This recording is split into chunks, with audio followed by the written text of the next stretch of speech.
안녕하세요. 올드 스토리입니다. 오늘은 위대한 영국 작가 토마스 하리가 쓴 가슴 아픈 이야기를 전해드리겠습니다.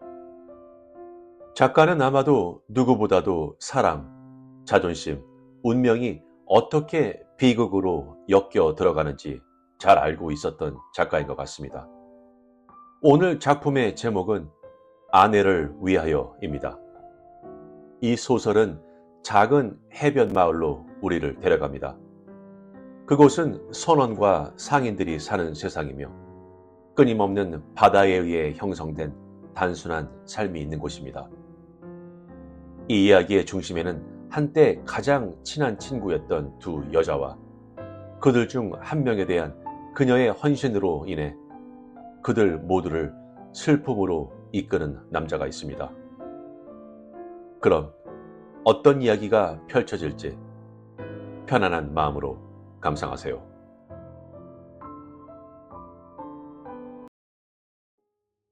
아내를 위하여 토마스 하리.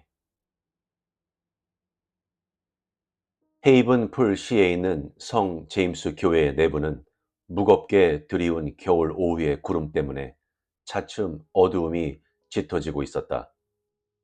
모였던 사람들은 한숨을 쉬면서 돌아갈 채비를 하고 차례차례 자리에서 일어나고 있었다. 잠시 교회 안이 조용해지면서 멀리 방파제 근처에서 부서지는 파도 소리가 들려왔다. 그러나 언제나 그런 것처럼 그 정적도 금방 깨어졌다. 교회 서기가 회중이 나갈 문을 열어주려고 서쪽 문으로 걸어가는 발소리가 울렸던 것이다. 그러나 서기가 문 앞에까지 가기도 전에 문고리가 밖에서 벗겨지고 선원 옷차림을 한 사나이의 검은 그림자가 햇빛을 등지고 문 앞에 서 있었다. 서기가 옆으로 비켜서자 선원은 조용히 손을 뒤로 돌려 문을 닫았다. 그리고 교회 안으로 깊숙이 들어가 설교단 앞 계단 근처에 섰다. 교구의 신자들을 위하여 여러 가지 기도를 드린 뒤 자신을 위해서도 짤막한 기도를 드리고 있던 목사는 자리에서 일어나 이 불청객의 모습을 유심히 바라보았다. 실례합니다.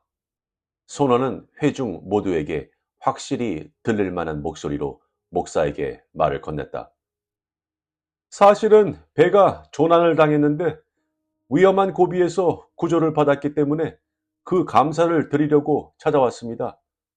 이렇게 하는 거라고 들었습니다만 어떻습니까?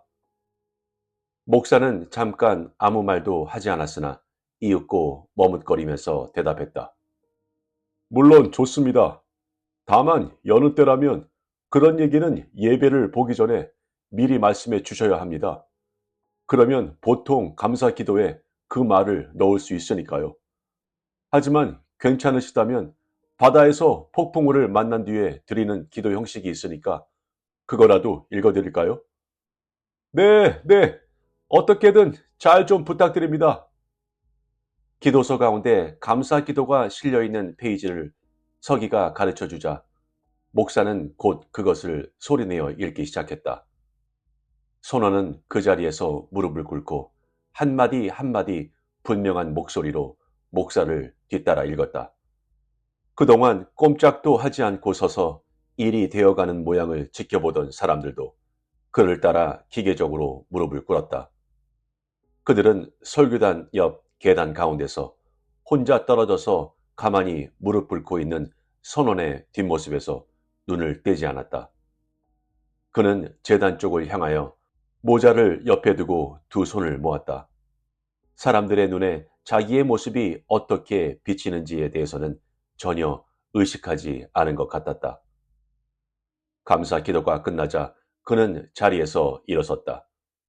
회중도 일어서서 일동은 함께 교회당을 나왔다. 밖으로 나온 선원의 얼굴에 조금밖에 남지 않은 햇빛이 비쳤다.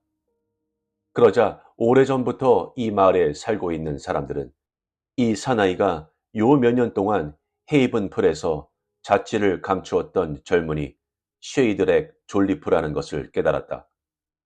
그는 이 마을 태생이었으나 어렸을 때 양친을 여의고 일찍부터 선원이 되어 뉴펀들랜드 상대의 무역일을 했던 사나이였다. 그는 걸으면서도 마을의 이 사람 저 사람과 말을 주고받았다. 그는 몇 해 전 고향을 떠난 이래 연안 항로를 다니는 조그만 쌍돛대 배의 선주 겸 선장이 되었는데 우연히 이번 폭풍우에 휩쓸렸다가 하나님의 도움으로 무사히 배와 함께 무사했다는 얘기를 들려주었다. 이윽고 그는 자기보다 앞에서 교회를 나가는 두 처녀를 쫓아갔다. 이 두 처녀는 그가 조금 전 교회에 들었었을 때 회중석에 앉아 있었다. 처녀들은 그의 행동을 유심히 지켜보고 지금 함께 교회를 나오면서도 그의 이야기를 주고받았다. 한 사람은 호리호리하고 온순해 보이는 처녀였고 또 한 사람은 키가 크고 태도가 침착한 몸집이 큰 처녀였다. 졸리프 선장은 처녀들의 길게 늘어뜨린 검은 머리며 어깨와 발 뒤꿈치 끝까지 잠시 실증내지 않고 바라보았다. 저 둘은 어디 사는 처녀들입니까? 그는 조그만 목소리로 옆 사람에게 물었다. 몸집이 작은 아가씨가 에밀리 해닝이고 큰 쪽은 조안나 휘퍼드라고 하지요. 아하, 그렇지. 이제 생각이 나는군요. 그는 처녀들 곁으로 가까이 다가가서 다정한 눈초리로 가만히 두 사람을 바라보았다. 에밀리, 나를 기억 못하겠소? 그는 어린 푸른 눈을 가지고 있는 처녀에게 향해 물었다. 기억해요, 졸리프 씨. 에밀리는 수줍어하면서 대답했다. 함께 가는 처녀는 검은 눈동자로 가만히 그를 바라보았다. 조안나 양은 아무래도 얼굴이 잘 생각이 나질 않는군요. 그는 말을 이었다. 하지만 어렸을 적 일이나 일가들의 일은 잘 알고 있죠. 세 사람은 나란히 걸으며 이야기를 주고받았다. 졸리프가 얼마 전 아슬아슬하게 생명을 건졌던 상황을 자세하게 설명하는 동안 어느덧 일행은 에밀리 해닝의 집에 있는 스루프 레인 근처까지 와 있었다. 에밀리는 방긋 웃고 고개를 까닥하고 나서 남은 두 사람과 헤어졌다. 얼마 가지 않아 졸리프는 조안나와도 작별했다. 그는 잃었다 할 용건이나 다른 약속도 없었기 때문에 다시 에밀리 집 쪽으로 돌아왔다. 그녀는 스스로 게리사라고 말하는 아버지와 둘이서 살고 있었다. 그러나 아버지의 벌이가 신통치 않아 에밀리는 생계를 보충하는 수단으로 손수 조그마한 문방구점을 하고 있었다. 졸리프가 들어서자 이 부녀는 마침 차를 들던 참이었다. 아, 벌써 차를 드실 시간입니까? 저도 한 잔 주실 수 있겠습니까? 졸리퍼는 방으로 들어가 차를 마시고 선원 생활에 대한 이야기 등을 여러 가지로 짓거리면서 거기 주저앉았다. 이웃 사람들도 몇 사람 찾아와 그의 이야기를 들으려고 안으로 들어왔다. 그러는 동안 에밀리 해닝은 그 일요일 밤 자기도 모르는 사이에 이 선원에게 마음을 빼앗기고 말았다. 한 두 주일이 더 지나면서 두 사람 사이에는 암암리에 약속이 이루어졌다. 그 다음날 어느 달 밝은 밤이었다. 쉐이드렉 졸리프는 마을 동쪽 밖으로 길게 곧장 뻗은 길을 걷고 있었다. 그는 신식 주택들이 들어선 교회로 접어들었다. 물론 신식 주택이라곤 하지만 진짜로 신식이라고 할 만한 집들이 오래된 항구 도시 근처에 있을 리는 없다. 다만 비교적 그렇다는 얘기다. 그때 그는 문득 자기 앞을 걷고 있는 그림자를 발견했다. 흘깃 뒤돌아다 보는 그 모습이 어딘지 에밀리 같기도 했다. 그러나 뒤를 쫓아가 보니 그것은 조안나 휘퍼드였다. 그는 정중히 인사를 하고 함께 나란히 걸었다. 조안나는 그에게 말했다. 그냥 먼저 가세요. 그렇지 않으면 에밀리가 나중에 질투할 거예요. 그러나 그는 별로 그럴 생각이 없는 것 같았다. 그는 그대로 조안나와 함께 계속 나란히 걸어갔다.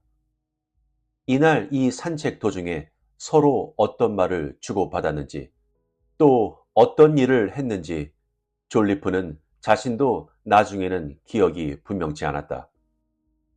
그러나 어쨌든 조안나는 이날 이후로 자기보다 나이도 어리고 훨씬 더 온순한 라이벌로부터 감쪽같이 그 사나이를 떼어놓고 말았다. 그날 이후로 졸리프는 오직 조안나 휘퍼드 꽁무니만 쫓아다니고 에밀리에게는 거의 들르지 않았던 것이다. 그로부터 얼마 지나지 않아 부두 주위에서는 소문이 퍼져나가기 시작했다. 바다에서 살아 돌아온 졸리프 노인의 아들이 조안나와 결혼할 계획이라는 얘기였다. 그래서 에밀리가 몹시 낙담하고 있다는 얘기도 함께 들려왔다. 이런 소문이 퍼지고 난 뒤 어느 날 아침 조안나는 외출 준비를 하고 좁은 골목에 있는 에밀리의 집으로 찾아갔다. 에밀리가 쉐이드백이란 사나이를 잃고 매우 상심하고 있다는 얘기를 들었던 것이다. 그녀 역시 에밀리의 애인을 가로챈 것에 대해 양심의 가책을 느끼고 있었던 것은 사실이었다. 조안나는 사실 자신의 소유가 된 이 선원에 만족스러웠던 것은 아니었다. 물론 그 사나이에게서 정중한 대접을 받는 것은 싫지 않았다. 또한 결혼이라는 화려한 예식은 항상 동경의 대상이기도 했다. 그러나 결코 진심으로 졸리프를 사랑했던 적은 없었다. 무엇보다도 그녀는 야심가였다. 사회적 지위로 보더라도 그녀의 상대방은 자기보다 결코 지위가 높지 않았다. 게다가 자신처럼 용모가 뛰어난 여인이라면 결혼할 기회는 얼마든지 있다. 만약 에밀리가 소문처럼 그렇게 낙심하고 있다면 차라리 그를 돌려보내는 게 좋겠다. 조안나는 전부터 이렇게 생각하고 있었다. 그래서 그녀는 지금 쉐이들에게 쓴 파혼을 알리는 편지를 들고 있었다.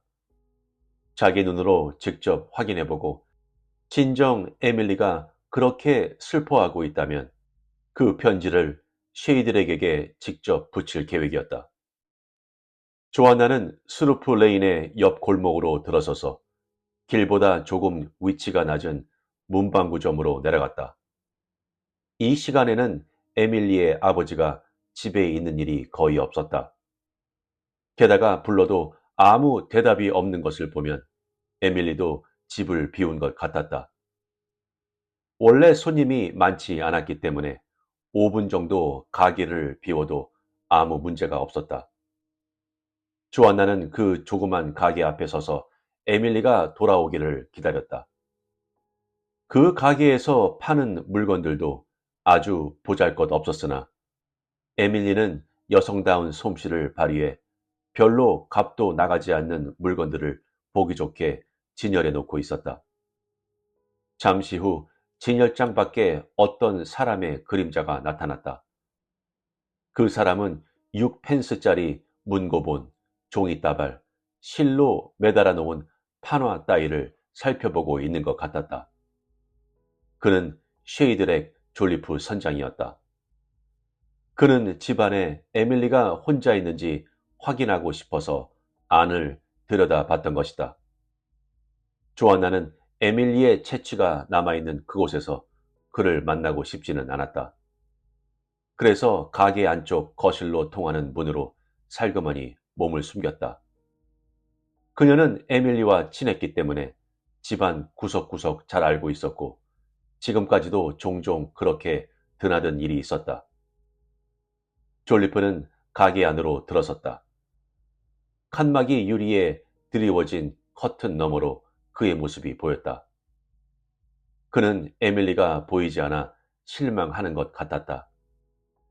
졸리프 선장이 막 단념하고 가게를 나가려 하는 순간 에밀리의 모습이 문간에 나타났다. 그녀는 일을 보러 나갔다가 서둘러 돌아오는 중이었다. 그녀는 졸리프를 보자 깜짝 놀라 다시 문 밖으로 나가려고 했다. 에밀리, 그렇게 달아나지 말아요. 달아나면 안 돼. 어째서 그렇게 날 무서워하는 거요? 무서워할 리가 있나요, 선장님? 다만 너무 갑작스럽게 오셔서 그저 깜짝 놀랐을 뿐이에요.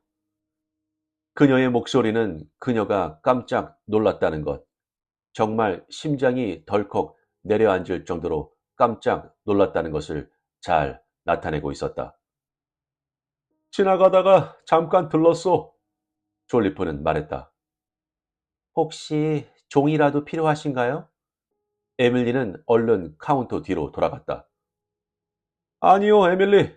어째서 그런 곳으로 숨는 거요? 내 옆에 있어주면 안 돼요?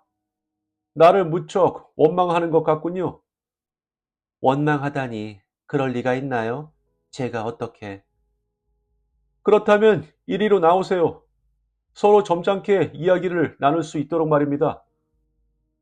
에밀리는 억지로 웃는 것처럼 어색하게 웃으며 그가 말하는 대로 가게 안으로 나와 그의 옆에 섰다.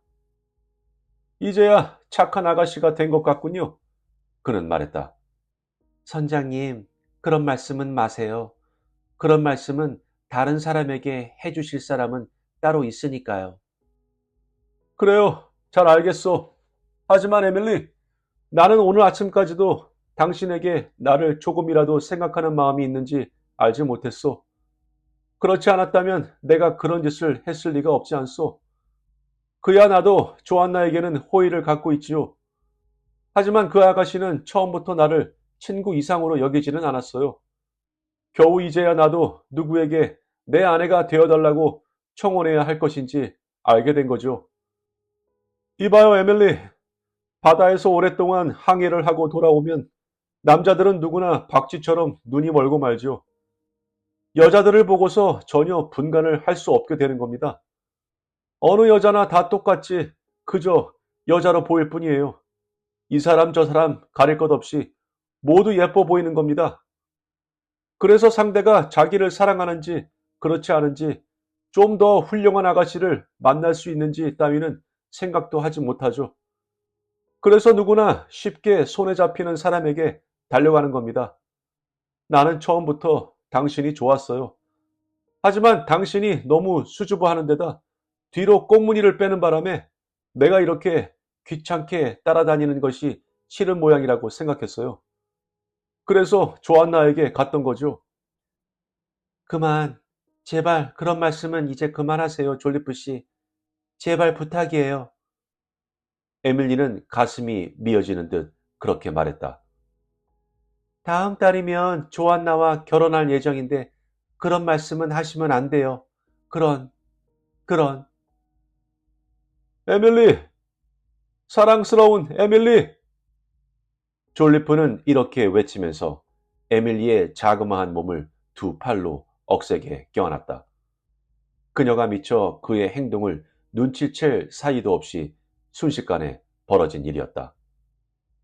커튼 뒤에 서 있던 조안나는 얼굴이 창백해져서 눈을 돌리려 했으나 마음처럼 몸이 움직이지를 않았다. 내가 사랑하는 사람은 오직 당신뿐이요. 진짜 사랑해서 결혼까지 할 그런 사람 말이요. 게다가 조안나가 하는 얘기를 들어보면 언제든지 흔쾌히 나와 헤어질 수 있는 것 같아요. 조안나는 나보다 훨씬 지체도 높고 훌륭한 사람과 결혼하고 싶지만 그냥 친절한 마음에서 나에게 결혼을 승낙한다는 말을 해버린 거예요.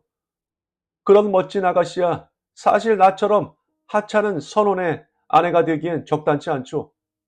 당신이야 그런 역할도 잘 하겠지만 말입니다. 쉐이드렉은 그러면서 몇 번이나 그녀에게 키스했다. 에밀리의 나긋나긋한 몸은 그의 격렬한 포옹에 안겨 바들바들 떨고 있었다. 하지만, 하지만, 정말 조안나가 당신과 헤어질까요? 네? 괜찮을까요? 아무리 그래도 그녀도 우리를 일부러 불행하게 만들 생각은 아마 없을 거예요.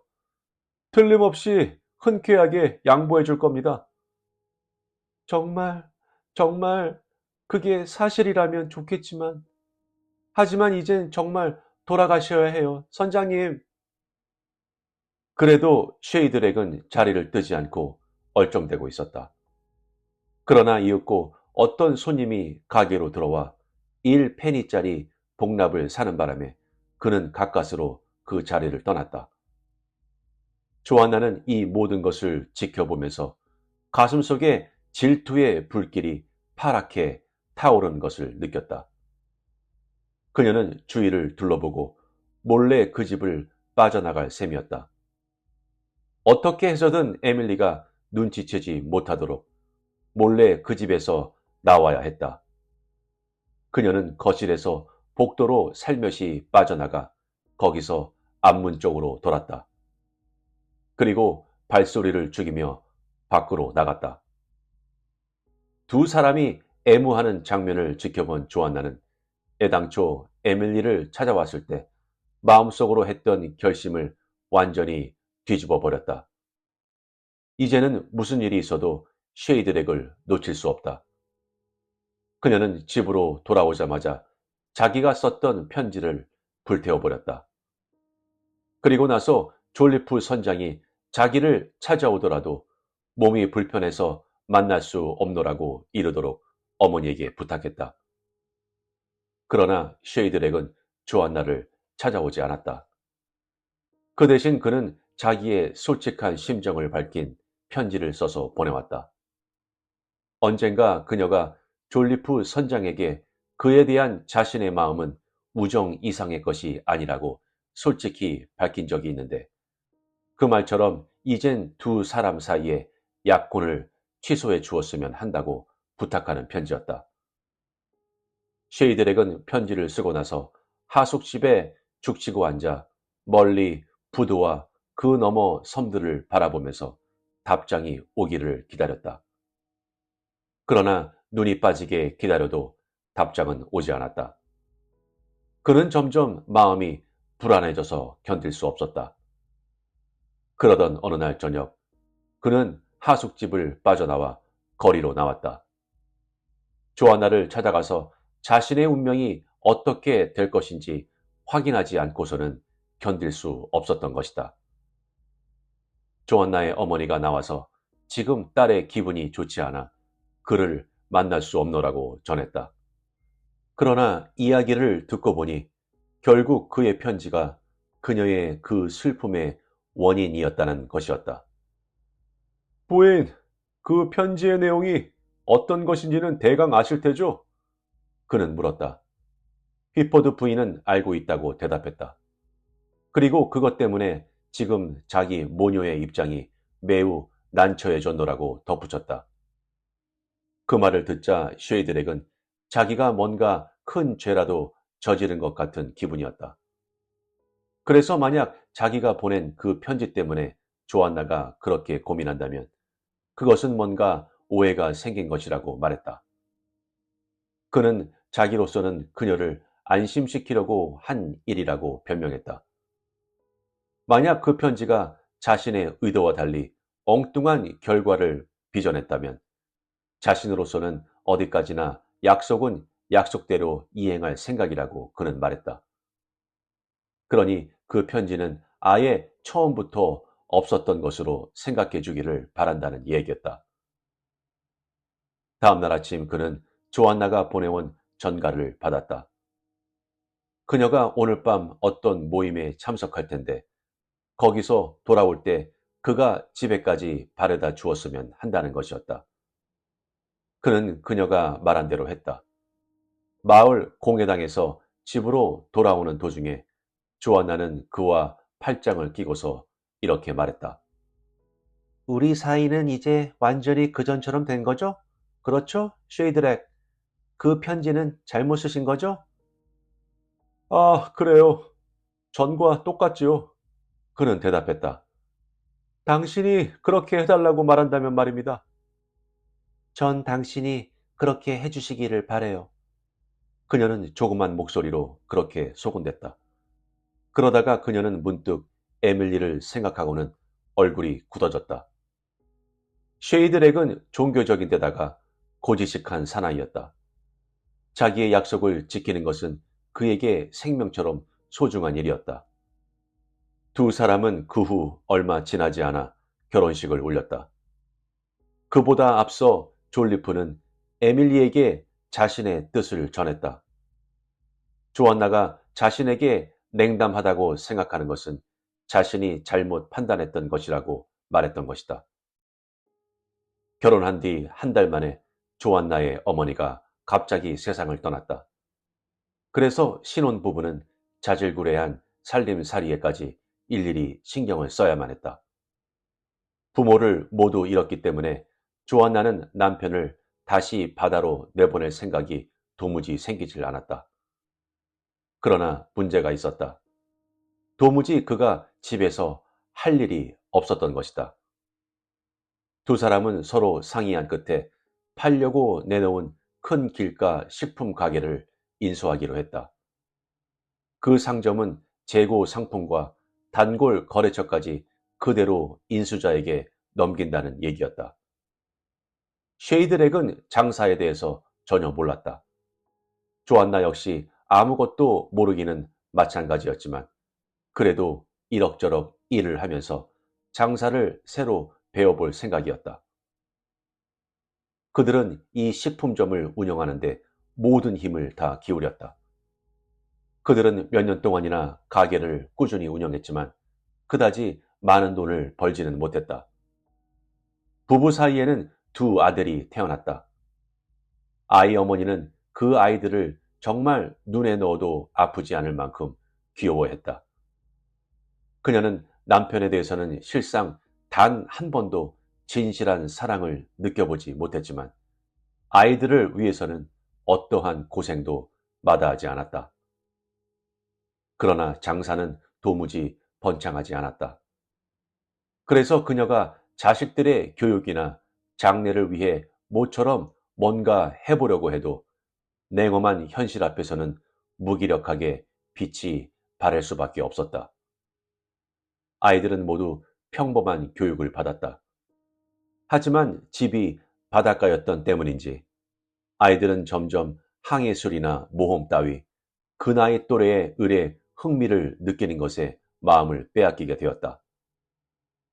이런 결혼 생활을 보내고 있는 졸리프 부부의 가장 큰 관심사는 물론 자신들의 가정 문제를 제외하고 에밀리의 결혼 문제였다. 사람이란 눈에 잘 띄는 것은 오히려 잘 놓쳐버리고 한편 구석에 아무렇게나 놓여 있는 것을 생각지도 못하게 찾게 되는 수가 있다. 온순한 에밀리 역시 이런 이상한 인연 때문인지 어떤 부자 상인의 사랑을 받게 되었다. 그 상인은 에밀리보다는 나이가 꽤 많았지만 아직 한창 일할 나이의 호랍이었다. 에밀리도 처음에는 이 세상 누구와도 절대 결혼하지 않겠다고 고집을 부렸다. 하지만 상대인 레스터 씨는 끈기 있게 에밀리의 마음이 변하기를 기다렸다. 그리고 여전히 별로 마음 내켜 하지 않는 그녀에게서 결혼 승낙을 받아냈다. 이 부부 사이에도 두 아이가 태어났다. 에밀리는 이 아이들이 무럭무럭 자라나는 것을 지켜보면서 자기가 이렇게 행복해지리라고는 꿈에도 생각하지 못했다는 얘기를 입버릇처럼 하곤 했다. 이 훌륭한 상인의 집은 고풍적인 분위기의 마을에서 흔히 볼 수 있는 그런 집이었다. 벽돌로 만들어진 커다랗고 육중한 분위기의 저택이었다. 그 저택은 하필이면 큰 길을 사이에 두고 졸리프 부부의 가게를 마주보는 위치에 있었다. 아무리 운명이라곤 하지만 조안나는 이런 처지가 마음 아팠다. 오직 질투심 때문에 자기는 경쟁자로부터 아내의 위치를 빼앗았는데 그 상대방은 지금 아주 유복한 처지가 되어 자신을 내려다보고 있는 것이다. 그리고 자신은 먼지투성이 가게 안에서 싸구려 막대 사탕이나 수북하게 쌓인 건포도 더미, 깡통에 든 차 따위가 든 진열장을 지키고 있는 볼썽사나운 처지다. 장사가 여의치 않아 살림이 점점 기울어졌기 때문에 조한나는 손수 가게에 나가 손님들을 접대해야 했다. 손님이 뭘 찾기라도 하면 그녀는 몇 푼 되지 않는 물건 때문에 가게 안을 이리 뛰고 저리 뛰어야 했다. 그리고 자신의 이런 모습을 에밀리가 길 하나 건너 저편 커다란 저택의 응접실에 앉아 지켜보고 있을 생각을 하면 그녀는 견딜 수 없이 고통스러웠다. 아무리 하찮은 손님일지라도 기분 좋게 맞아야 했고 길에서라도 마주치면 또 그때에도 꼬박꼬박 인사를 해야 했다. 그런데 에밀리는 아이들이랑 가정교사까지 거느리고 마을을 마음대로 누비고 다녔다. 게다가 만나는 상대방들도 이 마을이나 근처 다른 마을의 상류층 사람들 뿐이었다. 이 모든 것은 별로 사랑하지도 않았던 쉐이드렉 졸리프를 에밀리에게서 빼앗은 대가였다. 쉐이드렉은 선량하고 정직한 사람이었다. 그래서 마음속으로나 겉으로 드러나는 행동 모두 아내에게 성실했다. 에밀리에게 사랑을 느꼈던 것이 사실이지만 그것도 이제는 세월의 흐름 속에서 점점 날개가 잘리고 자식들의 어머니인 아내에 대한 헌신 속에서 무뎌졌다. 젊은 시절에 그 격렬했던 정열도 완전히 잊혀졌다. 어느 틈엔가 에밀리는 그에게 한 사람의 친구로 여겨지게 되었다. 그에 대한 에밀리의 마음 역시 마찬가지였다. 만약 에밀리의 태도에 조금이라도 질투 비슷한 것이 엿보였다면 조안나는 오히려 만족스러웠을 것이다. 그러나 그녀가 꾸민 그 계획의 결과에 대해 에밀리나 졸리프 모두 전적으로 받아들이고 거부감을 갖지 않았다. 이것 때문에 오히려 그녀의 불만은 점점 커져갔다. 쉐이들에게는 수많은 경쟁자들과 싸워서 가게를 운영하고 키워갈 만한 장사 수완이 아예 없었다. 보따리 장사꾼이 귀찮게 달라붙어 억지로 가게에 들여놓은 기적적인 계란 대용품이 있다고 치자. 이 물건은 정말 쓸만한지 손님이 물어보기라도 하면 그는 이렇게 대답하곤 했다. 도대체 푸딩 과자에 진짜 계란을 넣지 않고 계란의 맛을 낸다는 것은 도무지 억지 소리일 뿐입니다. 또 가게에 진열해 놓은 진품 모카 커피가 진짜냐고 손님이 물으면 그는 씁쓸한 표정으로 코딱지만한 가게에서야 그런 정도로 통하는 거지요. 라고 대답하는 것이었다. 어느 여름날의 일이었다. 무더운 햇빛이 맞은편 커다란 벽돌 저택을 반사하고 나와서 가게 안에까지 비추고 있었다. 가게 안에는 부부 두 사람 외에는 아무도 없었다. 조안나는 에밀린의 집 현관을 바라보고 있었다. 그 현관에는 막 그 집을 방문한 어떤 부자 손님의 마차가 서 있었다. 최근 에밀린은 이 가게의 물건을 팔아주려고 열심히 노력하는 눈치였다. 쉐이드렉, 사실 말해서 당신은 절대 장사꾼이 될 수 없는 사람이에요. 조안나는 실망스럽게 중얼거렸다. 애초부터 장사꾼이 될 만한 환경도 아니었고 게다가 당신처럼 중간에 뛰어들어서는 도저히 재산을 모을 방법이 없어요. 무슨 일에나 아내의 의견을 고분고분 따랐던 쉐이드렉은 이번에도 그녀가 하는 말에 그대로 동의했다. 하지만 나는 그렇게 억지로 재산을 모을 생각은 전혀 없어. 그는 쾌활하게 말했다. 지금 이 상태만 해도 나는 충분해. 게다가 그럭저럭 살아가는 데는 별 지장이 없지 않소. 자질구레한 물건이 담긴 병들 사이에 조안나는 다시 한번 커다란 저택을 바라보았다. 그럭저럭 살아가는 것. 그거야 물론 그렇죠. 그녀의 말투는 딱딱했다. 하지만 이것 좀 봐요. 에밀리 레스터가 설치는 것 좀 보라고요. 어때요? 옛날에는 정말 가난뱅이였는데 저 집 아이들은 틀림없이 고급 사립학교에 가겠죠? 그런데 우리 집 아이들은 어때요? 기껏해야 교구에서 운영하는 자선 학교에 보내야 할 처지라고요. 쉐이드렉은 에밀리에 대한 상념에 빠져들었다. 하지만 에밀리만큼 당신에게 잘해준 사람도 없지 않소? 그는 기분 좋게 말했다. 그렇지 않소? 당신이 그때 에밀리를 나에게서 떨어지도록 만들었지. 덕분에 에밀리와 나는 그 쑥스러운 일을 할 수가 없었던 것이고, 그래서 결국 저 여자도 레스터 씨가 청원에 왔을 때 승낙한 거 아니오? 남편의 이 말에 조안나는 거의 미칠 정도로 흥분했다. 옛날 얘기는 꺼내지도 말아요. 그녀는 슬픔 때문에 얼굴이 파랗게 질릴 지경이었다. 아무튼 좀 생각해봐요. 당신이야 아무렇게나 살아도 되지만 아이들이나 저를 위해서 돈을 좀 더 벌 방법이 없는지 생각해보란 말이에요. 글쎄, 쉐이드렉도 이제는 말투가 진지해질 수밖에 없었다. 사실 나도 그동안 분명하게 얘기하지는 않았지만 나는 이런 장사 체질이 아닌 것 같기는 해. 그걸 절실하게 느껴왔어.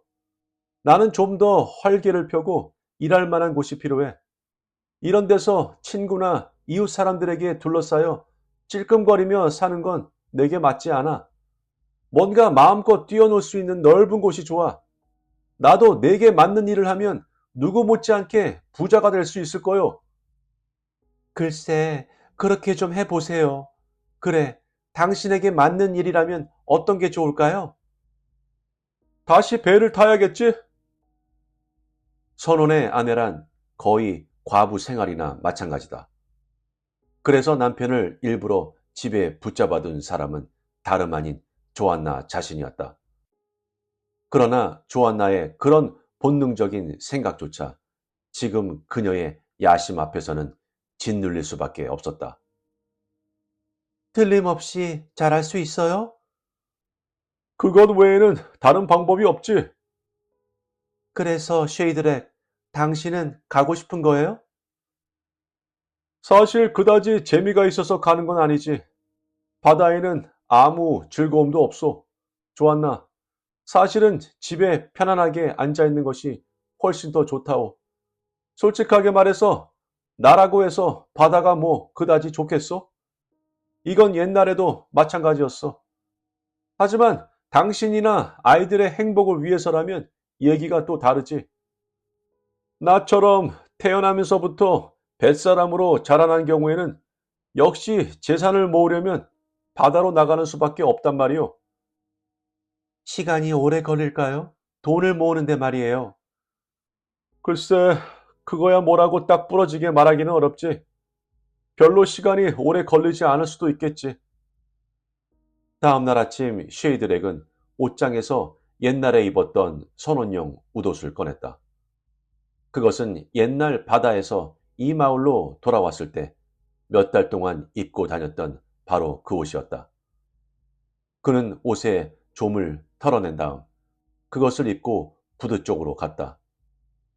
부두는 옛날처럼 흥청거리진 않았지만 그래도 뉴펀들랜드 무역 때문에 아직 제법 번화한 편이었다. 그는 얼마 되지 않아 전 재산을 털어서 돛을 2개 단 배를 사들였다. 다른 사람과 공동으로 투자한 것이었다. 그리고 그는 스스로 그 배의 선장이 되었다. 배를 사고 나서 얼마 동안은 가까운 연안을 다니면서 장사를 했다. 그러면서 쉐이드렉은 식품점을 하면서 몸에 배었던 육지 생활의 때를 벗어버리게 되었다. 그리고 봄이 되기를 기다려 그는 드디어 뉴펀들랜드로 출발했다. 조안나는 자식들과 함께 집에 남아서 그를 기다렸다. 아이들은 이미 늠름한 젊은이로 자랐다. 그들은 항구와 부두 근처에서 여러 가지 일을 하곤 했다. 저렇게 조금씩 일을 하는 것도 아마 괜찮을 거야. 아이들을 사랑하는 어머니는 혼자 속으로 중얼거렸다. 지금이야 집안 형편이 어려우니까 어쩔 수 없이 하는 거지만 쉐이드렉이 돌아올 때쯤이면 항구에서 하는 일은 그만두게 하고 가정교사를 붙여서 철저하게 교육을 시키는 거야. 그래봐야 저 애들은 기껏 17, 18살이니까. 이제 손에 돈만 좀 들어오면 우리 아이들도 대수나 라틴어를 배우게 해야지. 그래서 에밀리 레스턴의 두 아들에게 뒤지지 않을 정도로 멋진 신사로 만들어야지. 쉐이드렉이 돌아온다고 약속한 날이 다가왔다. 그러나 이윽고 그날이 되었지만 그는 모습을 나타내지 않았다. 사람들은 원래 돛담배란 것이 도착 예정일보다 늦어지는 일은 다반사라며 걱정할 것 없다고 조안나를 위로했다. 사실이 그랬다. 원래 입항 예정일보다 무려 한 달이나 지난 어느 비오는 날 밤늦게 배가 항구에 돌아왔다는 통지가 왔던 것이다. 이윽고 문간의 선원들 특유의 쉐이들에게 발소리가 들리고 그가 모습을 드러냈다. 마침 아이들은 밖에 나가고 없어서 아버지가 돌아오는 모습을 보지 못했다. 조안나 혼자서 집을 지키고 있을 뿐이었다. 재회의 기쁨이 어느 정도 가라앉자 졸리프는 왜 이렇게 늦게 돌아왔는지 설명했다. 한 건 잡을 수 있는 일을 맡았는데 요행이 그게 들어맞아서 상당한 돈을 손에 쥐었다는 얘기였다. 당신을 실망시키고 싶지 않았지. 어때?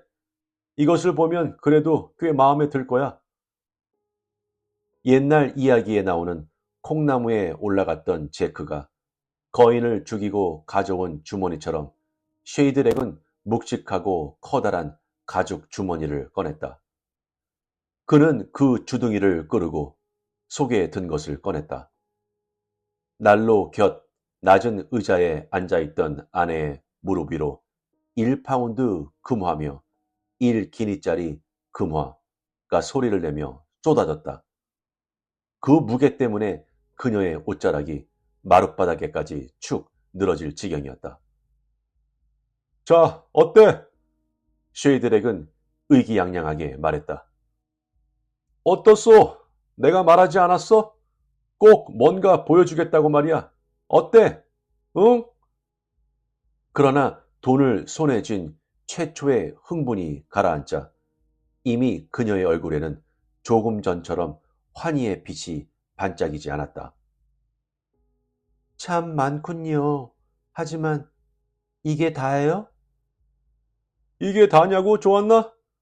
지금 도대체 무슨 말을 하는 거요? 그 한 무더기가 무려 300파운드나 된단 말이요. 그만하면 한 재산이지. 그래요. 그건 그렇지요. 한 재산이라고 해야겠죠. 바다에선 말이에요. 하지만 육지에서는 그 정도는. 그러나 그녀도 역시 당장은 돈에 대한 생각은 하지 않기로 했다. 이윽고 아이들도 돌아왔다. 그리고 다음 일요일 쉐이드렉은 하나님의 감사의 기도를 드렸다. 그러나 이번에는 그 기도의 내용을 일반 감사 기도에 특별히 넣어달라고 부탁하는 방법으로 기도를 드렸다. 2, 3일이 지나자 그 돈을 어떻게 쓸 것인가 하는 문제가 떠올랐다. 그는 아무래도 자신이 기대했던 것만큼 아내가 기뻐하지 않는 것 같다고 말했다. 글쎄, 쉐이드렉, 그게 말이에요. 그녀는 대답했다. 우리야 돈을 100, 200 이런 단위로 세지만 저 건너집은 말이에요. 그녀는 이렇게 말하며 길 건너 맞은편 집을 고개짓으로 가르쳤다. 1000, 2000 이렇게 센단 말이에요. 당신이 장사를 나간 뒤로는 아예 쌍두마차를 타기 시작한걸요. 오호, 그랬어? 이것 봐요, 쉐이드렉. 당신은 세상이 어떻게 돌아가는지를 잘 몰라요. 하지만 어쨌든 좋아요. 이 돈으로 어떻게든 최선을 다해봐야죠. 어차피 저 집은 부자이고 우리는 어디까지나 가난뱅이니까요. 그 뒤 1년이라는 세월이 별로 하는 일도 없이 그냥 지나가 버렸다. 그녀는 여전히 우울한 표정으로 집안과 가게 앞을 얼쩡거리고 있었고 아이들은 그전처럼 항구 근처에서 일을 하고 있었다. 조안나! 어느 날 졸리프가 말을 꺼냈다. 당신 눈치를 보니까 아무래도 내가 벌어온 것으로는 아직 부족한 모양이군. 사실 그걸로 충분할 수가 없지요. 이제 얼마 안 있으면 우리 자식들은 레스터네가 갖고 있는 배나 부리면서 먹고 살아야 할 거예요. 나는 이래봬도 옛날에는 그 여자보다는 훨씬 신분이 높은 사람이었다고요. 졸리프는 아웅다웅 다투는 것을 싫어하는 사나이였다. 그는 입속으로 한 번 더 배를 타볼까 하고 중얼거렸을 뿐이었다. 그는 그 후 며칠 동안 뭔가 곰곰이 생각하는 눈치였다. 그리고 어느 날 오후 부두에서 돌아오자마자 느닷없이 얘기를 꺼냈다. 이봐 여보, 한 번만 더 배를 타면 틀림없이 당신이 원하는 만큼 어떻게 해볼 수가 있을 텐데 말이야. 만약, 만약, 여보, 뭘 어떻게 하겠다는 거예요? 당신이 100이나 200이 아니라 1000이나 2000 단위로 세게 해주겠다는 얘기지. 하지만 어떻게요? 만약이란 게 도대체 뭐예요? 만약 내가 우리 아이들을 데려갈 수 있다면 말이오. 그녀는 낯빛이 변했다. 그리고 허둥대며 물었다. 여보, 도대체 지금 무슨 얘기를 하는 거예요? 왜 그렇게 갑자기 놀라는 거요? 그런 말은 듣기도 싫어요. 끔찍해요. 아이들을 바다로 데려가다니. 그런 위험한 곳에 말이에요. 전 아이들을 신사답게 키우고 싶은 거예요. 그런데 그렇게 바다에서 위험한 일을 시킬 것 같아요? 바다에 가는 건 목숨을 거는 일이라고요. 어떻게 애들에게 그런 짓을 할 수가 있어요? 그래요. 도저히 그런 일은 있을 수 없어요. 그래, 잘 알았어. 그 일은 없었던 것으로 합시다. 그 다음날 한동안 침묵을 지키던 조안나가 남편에게 물었다. 이봐요. 만약 저 아이들까지 함께 가면 벌이는 훨씬 더 좋아지는 거예요? 그거야 당연하지. 내가 혼자 하는 것에 비하면 적어도 3배는 더 많이 벌게 될 거요. 내 밑에서 일을 시키면 내가 2사람 더 늘어난 것이나 마찬가지니까 말이오. 시간이 좀 더 흐른 후 그녀는 다시 물었다. 좀 더 자세하게 얘기를 해봐요. 그럽시다. 우리 애들은 말이야. 배를 다루는 일에서는 아주 뛰어난 재주를 타고났어. 타고난 선장감들이지. 북해라고는 하지만 이 항구 근처 모래톱들보다는 특별히 더 위험할 것은 없단 말이오. 또 게다가 이 녀석들은 어렸을 때부터 이 근처 바다에서 단련이 됐거든. 게다가 대담하기도 하고 애들보다 2배 나이 먹은 어른이라고 해도 애들처럼 침착하고 믿음직스럽게 해내지는 못할 거야. 하지만 바다는 너무 위험하잖아요. 게다가 곧 전쟁이 터질 것이란 소문도 있던데. 그녀는 조심스럽게 다시 물었다. 물론 위험한 일이 전혀 없다고는 할 수 없지. 하지만 만약의 경우 그러한 위험을 생각할수록 어머니의 가슴은 불안으로 터질 것만 같았다. 그 불안은 점점 커져서 그녀는 거의 숨이 막힐 지경이었다. 그러나 에밀리가 갈수록 거만해지는 모습은 도저히 참고 볼 수가 없었다. 그럴 때마다 조안나는 남편을 붙잡고 건너편 집과 비교해서 자신들이 너무나 가난한 것을 한탄하고 바가지를 긁었다. 아이들은 아버지를 닮아서 성격이 좋았다. 애들은 항해로 모험을 하는 얘기를 듣자 꼭 하고 싶다고 나섰다. 그들도 아버지와 마찬가지였다. 그다지 바다가 좋은 것은 아니지만 그래도 구체적인 계획을 듣자 반드시 해보고 싶다며 열을 올리게 되었다. 이제 모든 것은 어머니의 승낙에 달려 있었다. 그녀는 오랫동안 망설이며 승낙하는 것을 주저하고 있었다. 그러나 드디어 아이들이 아버지와 함께 항해를 떠나도 좋다고 허락했다. 쉐이드렉이 특히 더 기뻐했다. 하나님은 지금까지 나를 계속 지켜주셨다. 그리고 나는 그때마다 어김없이 꼬박꼬박 감사의 표시를 드렸다. 설마 하나님이 나처럼 믿음이 깊은 사람을 버리시지는 않을 것이다.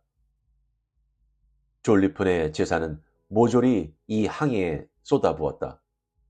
가게의 물건도 거의 없어졌다. 이른바 이 뉴펄랜드 무역을 마칠 동안 조안나가 살아갈 만큼의 물건만 남겨놓고 모조리 이 항해에 쏟아부은 것이다. 그들이 돌아오기 전까지 그 쓸쓸한 세월을 어떻게 견뎌내야 할 것인지는 그녀로서는 짐작도 할 수 없었다. 그래도 지난번에는 아이들이 옆에 있었다. 그러나 어떻게든 이 시련을 견뎌내지 않으면 안 된다. 그녀는 이렇게 자신을 격려했다. 배에는 장어와 단화, 기성복, 낚시도구, 버터, 치즈, 밧줄, 돛대며 그 밖에 여러 가지 상품들을 실었다. 그리고 돌아올 때에는 기름이며 모피, 생선 등 여러 가지 필요한 물건들을 싣고 돌아올 예정이었다. 그리고 목적지를 갔다 오는 동안 다른 항구에도 들러서 장사를 하고 돈을 듬뿍 벌어들인다는 계획이었다. 배는 어느 봄날 월요일 아침에 항구를 떠났다. 그러나 조안나는 배가 떠나는 것을 배웅하지 않았다. 결국 자기의 생각 때문에 생겨난 이 이별의 장면을 차마 자기 눈으로 보고 있을 수 없었던 것이다. 남편도 그걸 알았는지 그 전날 밤 그녀에게 출항 시간이 내일 점심때 조금 못 미쳐서라고 말해주었다. 다음날 아침 5시에 잠이 깨었을 때 그녀는 아래층에서 남편과 아이들이 바쁘게 돌아다니는 것을 느꼈지만 일부러 내려가지 않고 자리에 누워 있었다. 헤어질 때 눈물을 보이지 않으려고 자신의 마음을 다스리고 있었던 것이다. 그녀의 짐작으로는 지난번 항해처럼 이번에도 9시쯤 집에서 출발할 것이라고 생각했던 것이다. 그러나 그녀가 한참 있다가 자리에서 일어나 아래층에 내려가 보니 집안에는 남편의 모습도 아이들의 모습도 보이지 않았다. 책에 분필로 쓴 글씨만 남아 있었다. 그것은 쉐이드렉이 급히 휘갈려 쓴 이별의 편지였다. 새삼스럽게 이별을 하노라고 다시 한번 당신을 슬프게 하고 싶지는 않다. 그래서 그냥 떠난다는 것이었다. 남편의 편지 아래로 아이들이 어머니 다녀오겠습니다 라고 쓴 글씨도 있었다. 그녀는 옷도 제대로 챙겨 입지 못하고 부랴부랴 부두로 달려나갔다. 그리고 항구와 아득히 먼 파란 수평선 저 너머까지 남편과 아이들이 탄 배를 찾아보았다. 그러나 조안나호의 깃대와 바람을 아는 돛이 멀리 보일 뿐이었다. 사람의 모습은 그림자도 쳐다볼 수 없었다. 그녀는 미친 듯이 외치며 울음을 터뜨렸다.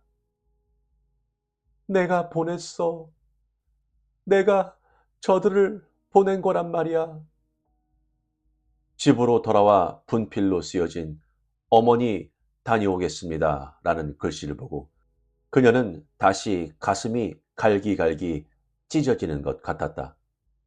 그러나 다시 큰 길 쪽으로 난 방으로 들어가 길 건너편 에밀리의 집을 바라보자 그녀의 여윈 얼굴에는 승리를 자랑하는 듯한 표정이 떠올랐다. 이제 두고 보자. 곧 있으면 나도 이 비굴한 노예와 같은 처지에서 빠져나갈 수가 있단 말이야. 사실 엄격하게 말하면 에밀리 레스터가 자신의 신분을 과시하며 거만을 떤다는 것도 조안나의 자격지심 때문에 생긴 오해라고 할 수 있었다. 부자 상인의 아내로서 에밀리의 생활이 조안나보다 사치스러운 것은 사실이었다. 그러나 두 사람이 마주칠 때면 물론 두 사람이 만나는 일 자체가 좀처럼 없었다. 에밀리는 될 수 있으면 두 사람 사이의 신분 차이를 드러내지 않으려고 신경을 써왔던 것이다. 그들이 떠난 후 첫 해 여름이 그렇게 지나갔다. 조안나는 가게에서 벌어들이는 돈으로 근근히 살아갔다. 그러나 이제 가게에는 겨우 진열장과 카운터만 남아있는 정도였고 물건을 제대로 들여놓지 못했다. 사실 에밀리만이 거의 유일한 단골이라고 할 수 있었다. 에밀리는 물건이 좋건 나쁘건 그런 것은 따지지 않고 가리지 않고 사주었다. 그러나 조안나에게는 에밀리의 그런 호의마저도 불쾌했다. 마치 보호자나 자선을 베푸는 것처럼 너그러운 태도가 오히려 반감을 불러일으켰던 것이다. 길고 쓸쓸한 겨울이 깊어갔다. 그녀는 사무용 책상을 벽 쪽으로 돌리고 분필로 쓰여진 작별 인사가 지워지지 않도록 신경을 썼다. 아무래도 그 글씨들을 닦아버릴 생각이 나지 않았던 것이다.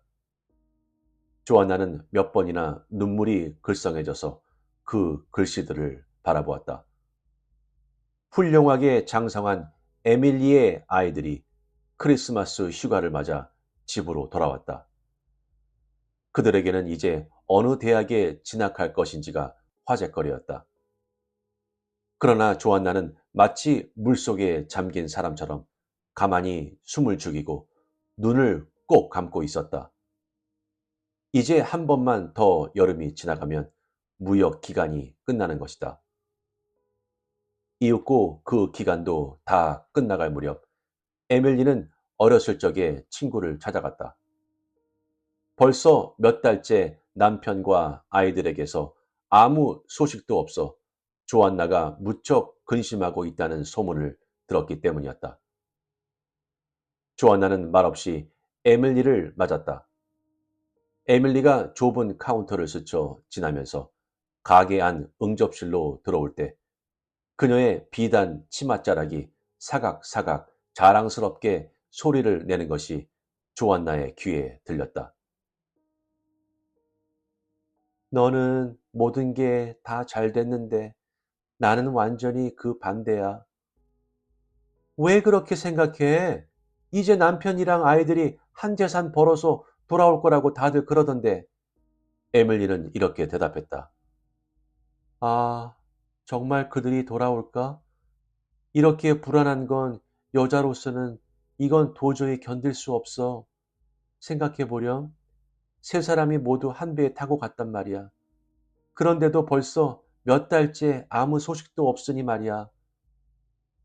하지만 아직 돌아올 때가 된 것도 아니잖아. 그렇게 미리 쓸데없는 걱정을 해서는 안 돼. 이 세상 어떤 것도 그들이 없는 내 슬픔을 보상해 줄 수는 없어. 그럼 왜 그들을 떠나보냈니? 가게도 훌륭하게 꾸려나가고 있었잖아. 내가 억지로 보낸 거야. 조안나는 정색을 하고 에밀리 쪽으로 자리를 고쳐 앉으면서 말했다. 그 이유를 설명해 줄까? 사실대로 말하자면 우리들은 매일매일 안달복달하면서 힘들게 살아가는데 너희들은 부자가 되어서 위세를 부리면서 살아가는 모습을 보는 게 약이 올랐던 거야. 자, 이제 난 모든 걸 다 얘기했어.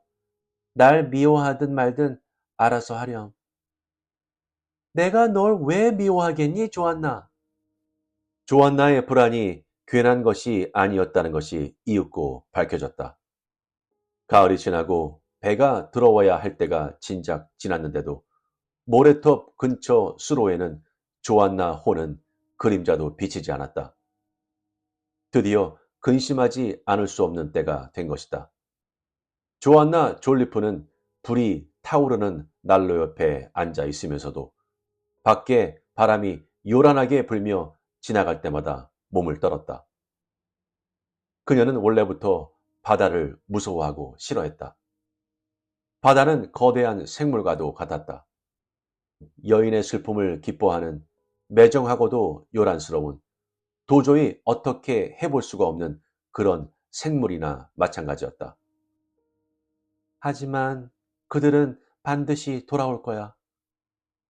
조안나는 쉐이드렉이 출발하기 전에 해주었던 말을 생각했다. 다행히 이번 항해에서 성공을 거두고 무사히 돌아오는 그날 새벽에 교회에 가서 아이들과 함께 무릎을 꿇고 진심으로 하나님께 감사의 기도를 드리자던 얘기였다.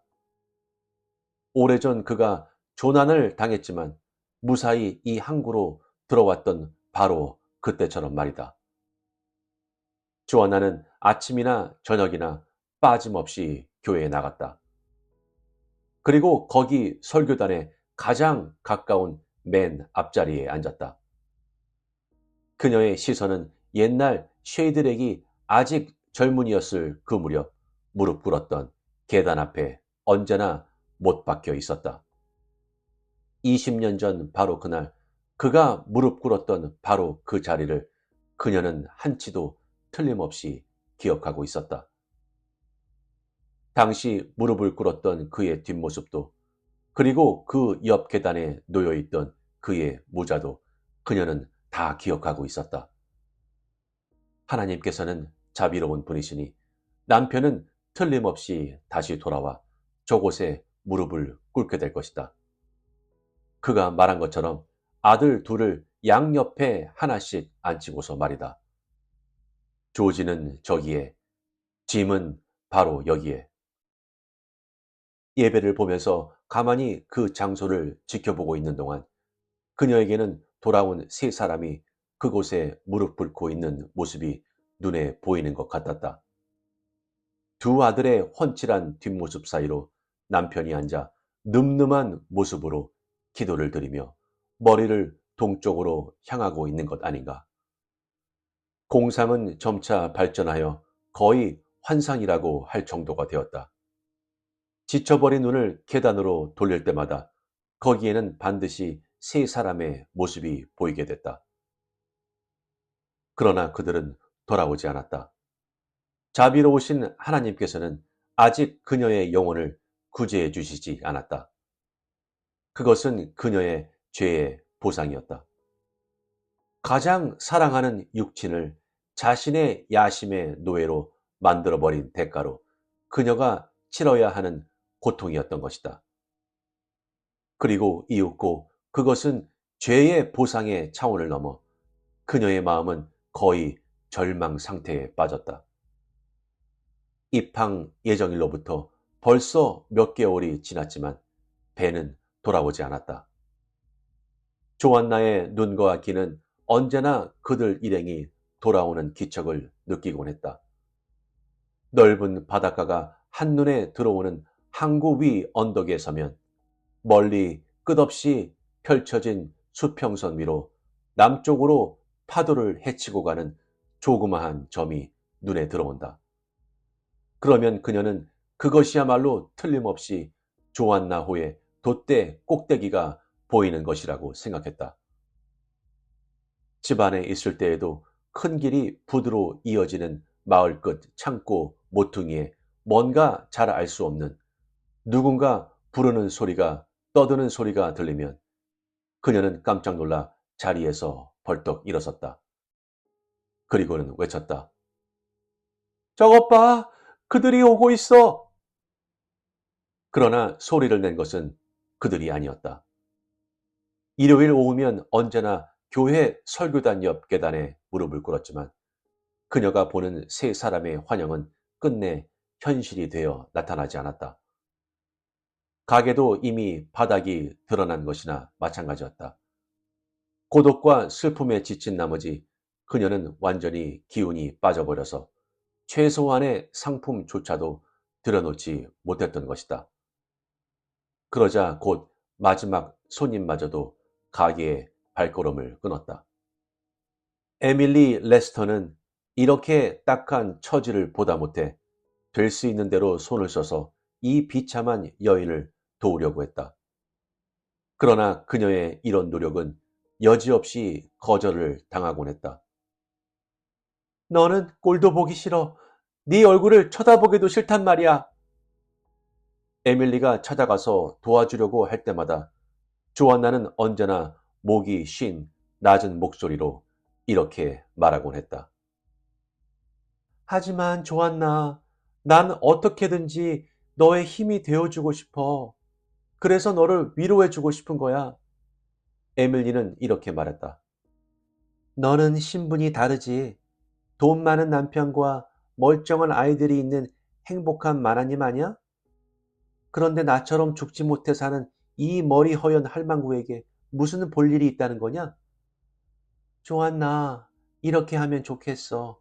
이렇게 음산한 곳에 혼자 있지 말고 우리 집에 와서 나와 함께 지내주렴. 그랬다가 만약 그들이 집에 돌아와서 내가 집에 없으면 어떻게 되는 거야? 우리들 사이에 찬물을 끼얹겠다는 심보지? 싫어. 나는 여기 있을 거야. 나는 도대체 네가 싫단 말이야. 아무리 친절하게 해준다 해도 나는 전혀 고맙지 않아. 그러나 시간이 더 지나자 아무 수입도 없는 조안나는 집과 가게 임대료조차 내지 못하게 되었다. 조안나도 이제 쉐이드렉과 아이들이 돌아올 가능성은 전혀 없다는 것을 인정하고 별 수 없이 레스턴의 집 신세를 지겠노라고 승낙했다.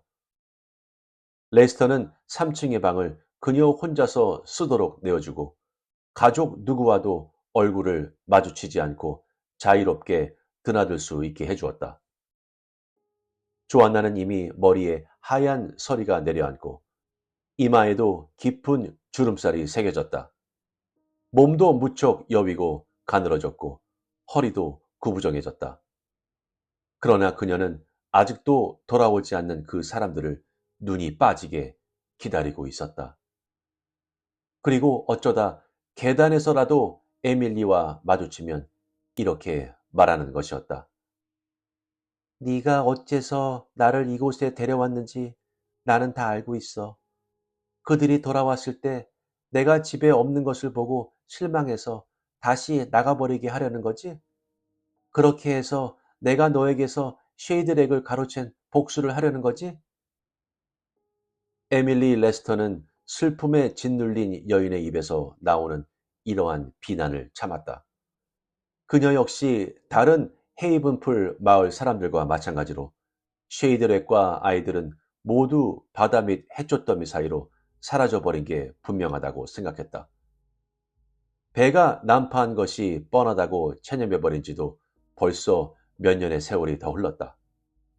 그러나 아직도 조안나는 밤중에 잠을 자다가 무슨 소리에 문득 잠이 깨면 침대에서 일어나곤 했다. 그리고 깜빡거리는 가로등 불빛 사이로 길 건너편 가게 쪽을 내려다보곤 했다. 혹시나 그들이 돌아온 것 아닌가 싶었던 것이다. 두 개의 돛을 단 조안나호가 떠난 지 6년이 지났다. 날씨가 굳은 어느 12월의 밤이었다. 바다에서 바람이 불어왔다.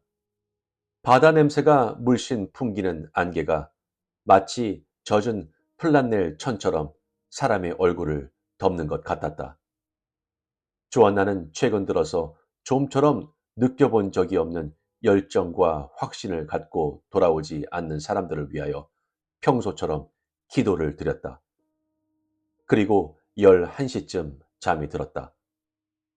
문득 깊은 한밤중에 아마 1시나 2시쯤 됐을까? 그녀는 갑자기 깜짝 놀라 일어났다. 분명히 한 길가에서 사람의 발소리가 들리고 쉐이드렉과 그녀의 아이들이 가게에서 부르는 소리가 들렸던 것이다.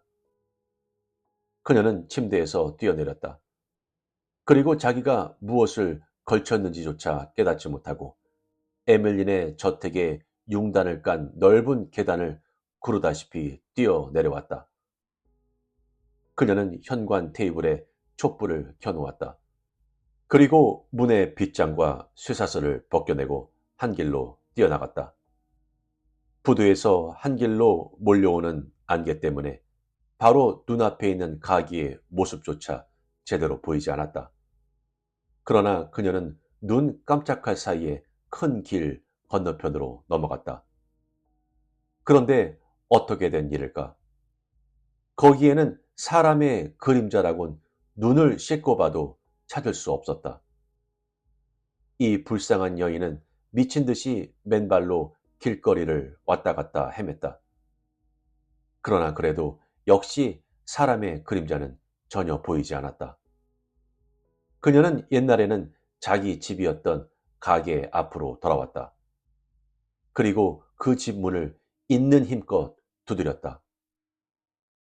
자기를 놀라게 하고 싶지 않아서 그들은 이날 밤 여기에서 아침까지 자고 있는 것이다. 그게 틀림없다. 이윽고 몇 분 뒤 2층 창문이 열리고 누군가 얼굴을 내밀고 아래를 내려다보았다. 얼마 전 이 가게를 새로 빌린 젊은 사나이였다. 옷도 제대로 챙겨 입지 못하고 가게 앞에 서 있는 바짝 여윈 사람 그림자가 그의 눈에 띄었다. 누군가가 여기에 찾아오지 않았어? 그 그림자는 이렇게 물었다. 아이고, 졸리프 부인이셨군요. 전 누구신가 했습니다. 사나이는 친절하게 대답했다. 덧없는 기대에 의지한 채 간신히 서 있는 그녀의 그 간절한 마음이 그에게까지 전해진 것이리라. 젊은 사나이는 말했다. 아니요, 아무도 오시지 않았습니다.